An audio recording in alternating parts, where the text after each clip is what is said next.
जय माता दोस्तों। 2 ग्रह, 2 ग्रहों की युति का फल और उनका उपाय। जैसे कि कोई भी 2 ग्रह अगर जन्म कुंडली के किसी भाव में बैठे हो तो उनका क्या फल होता है?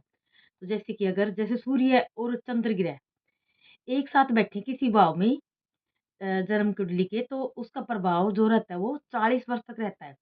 वृद्धावस्था अच्छी बीतती है 40 वर्ष तक, और जो पैतृक संपत्ति है उसका शुभ फल प्राप्त होता है, और गृहस्थी होती है, जो गृहस्थी जीवन होता है वो शांति से बीतता है।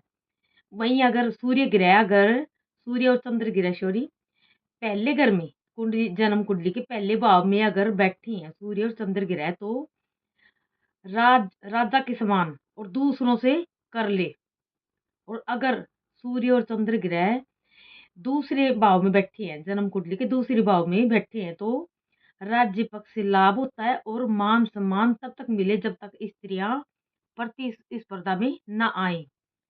और अगर सूर्य चंद्र ग्रह दोनों ग्रह तीसरे भाव में अगर साथ साथ बैठे हैं, तो स्वयं के लिए तो ठीक होता है, लेकिन दूसरों के लिए ऐसा इंसान स्वार्थी हो जाता है।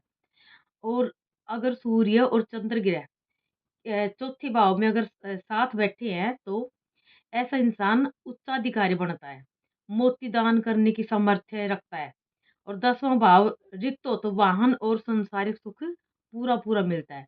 वहीं अगर सूर्य चंद्र की युति जन्म कुंडली के 5वें घर में हो, तो ये ऐसा इंसान बहुत ज्यादा भाग्यशाली होता है, और गर्भ में आते ही इसका भाग्य जग जाता है। और सूर्य और चंद्र ग्रह अगर जन्म कुंडली के छठे भाव में एक साथ बैठे हो, तो दोनों का अलग अलग प्रभाव होगा। जो छठे भाव का सूर्य और चंद्र का फल होगा वो पूरा जैसे मैंने पहले आपको बताया वही होगा इसका।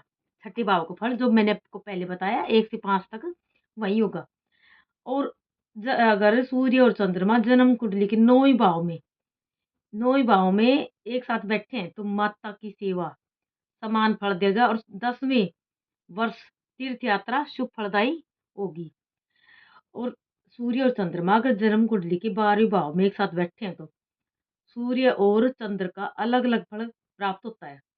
वहीं अगर सूर्य और चंद्रमा जन्म कुंडली के किसी भाव में बैठे हों और आपको अशुभ स्थिति में बैठे हैं और आपको अशुभ फल दे रहे हैं, यानी कि सूर्य चंद्र की जड़ों पर चौथे 5वें घर में शत्रु ग्रह या शनि राहु केतु शुक्र ग्रह हो, तो जातक दुखी होता है। धनी होते हुए भी रात में नींद नहीं आती और न दिन में चैन मिले।